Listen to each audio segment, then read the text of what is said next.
Hi, this is Josh. Nandito ako para turuan kayo paano magta-track ng package nyo from China to Philippines.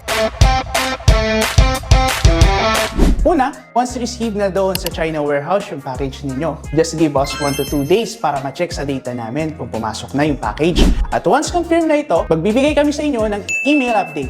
Once naman mag-depart na yung package nyo from China Custom, nandito kami para i-check ulit yung status ng package nyo.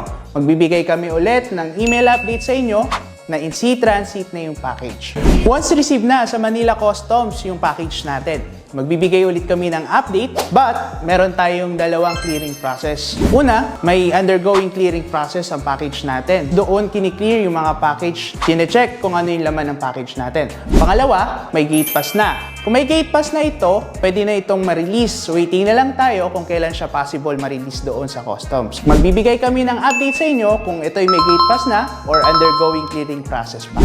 Once release naman ito sa Manila Customs, magbibigay kami ng update ulit para i-update kayo na papunta na sa warehouse namin sa Malabon yung package ninyo.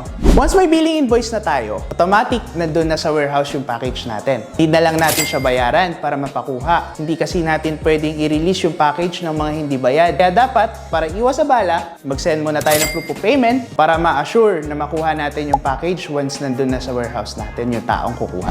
Ang lead time natin ngayon, during peak season ay 30 to 35 days. But in normal condition, tumatagal lang ang package natin ng 20 to 25 days from China to Philippines na. Again, ako po ulit si Josh. Kung may question or concerns, just message us.